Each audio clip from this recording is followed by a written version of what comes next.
Hi class, my name is Samantha Mertz, and this is for the class Disability and Society. I chose to write my paper mainly on socialization and community integration of the developmentally disabled populations in the United States. The reason why I chose this topic for my research paper is because as of about a year ago, I started working for a company called Martha Lloyd Community Services based out of Troy, Pennsylvania. And basically what we do is we work with developmentally disabled clients, and one of our big missions is to involve them in the community as much as possible. But through my time there, I have taken my clients out a lot, and sometimes we get dirty looks from people and people who just act like we're a complete inconvenience by being out in the public. And I just wanted to dig deeper into that and see why, at this day and age, why it's still such an issue to involve developmentally disabled into the community and push for their socialization process. So that's why I chose to do this topic. So this is just my outline with a couple of my main points that I pointed out in my paper. Also, I'm going to attach my paper in the discussion board, so you guys can read that too if you'd like. So I'm going to touch on all these topics, the first one being socialization. What is socialization? What is a developmental disability? I'm also going to look at the emotional state of the developmentally disabled, new technologies that come into play with the socialization process. The two main developmental disabilities that I'm going to focus on are autism spectrum disorders and mental retardation. I'm also going to touch on the institutionalization and how that all came about. Also, adaptation to changing circumstances, communication, self-esteem, employment, and interaction with typically functioning members of society.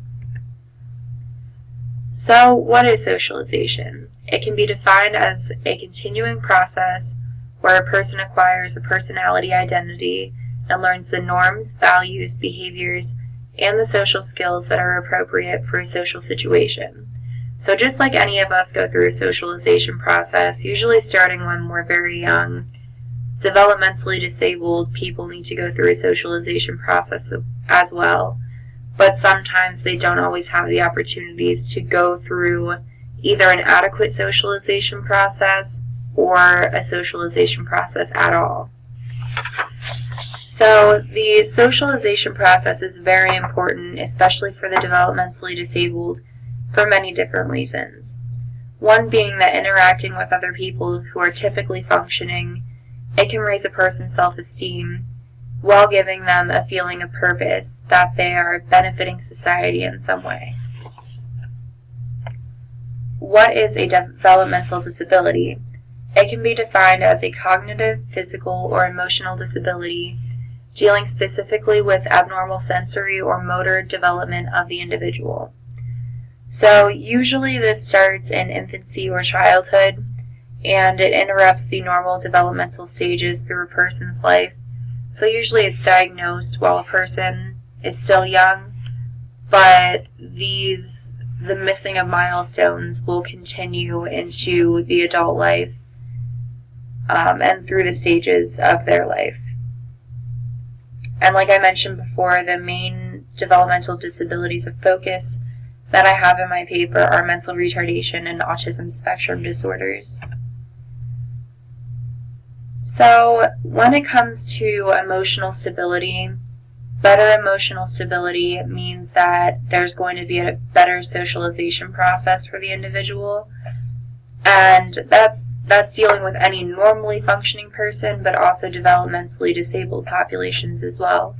So if they have better emotional stability, their socialization process is going to run smoother for them and their family members.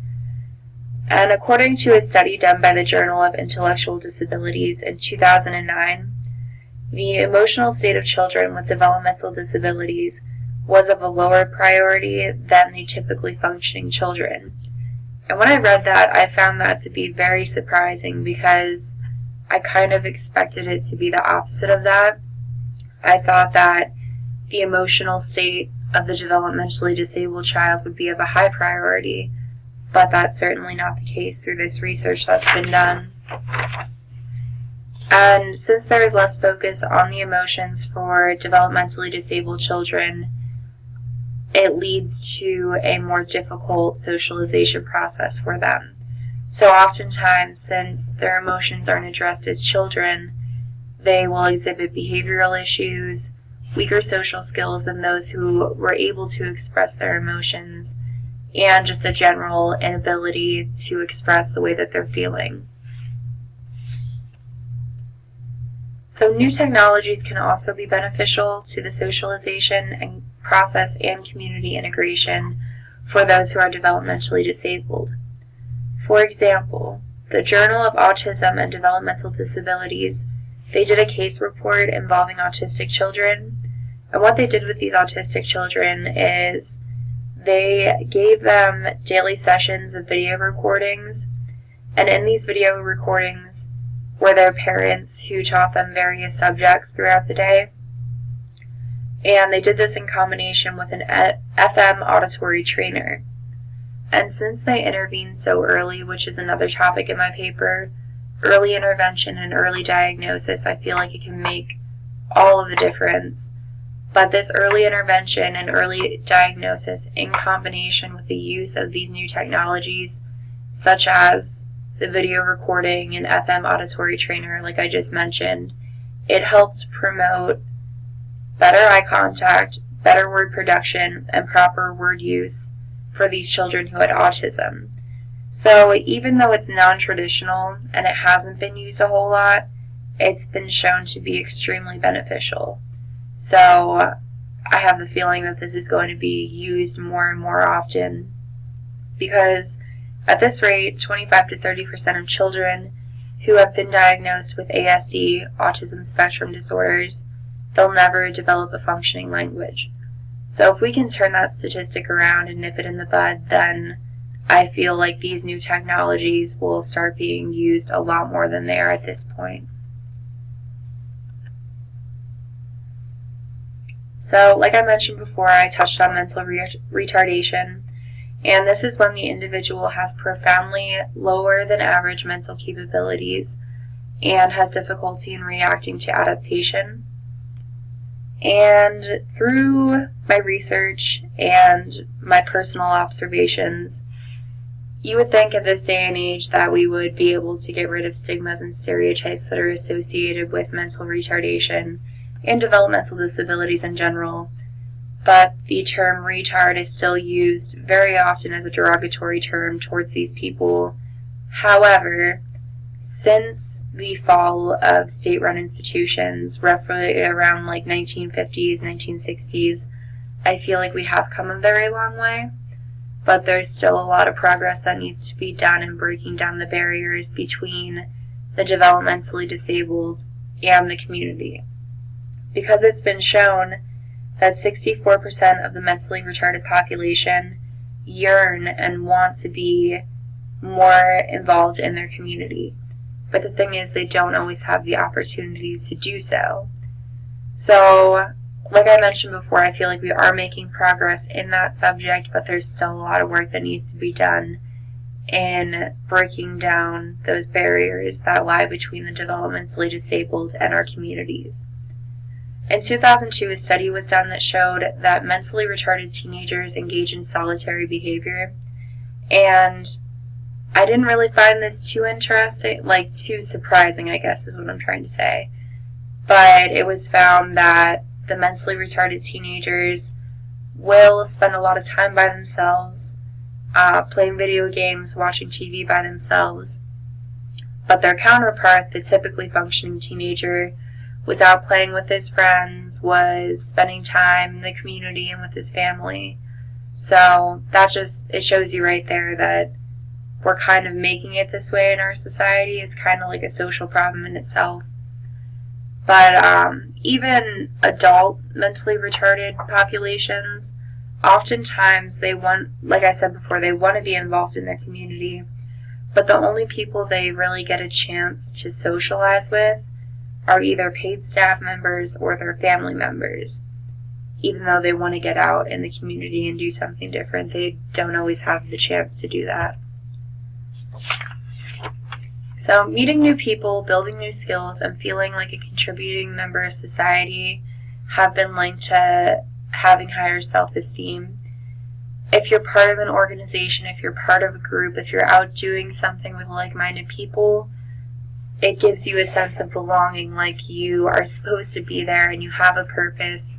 So by denying the developmentally disabled populations of being out with the general public, we're pushing to lower their self-esteem. And it's been shown that those who have more social interactions have higher self-esteem.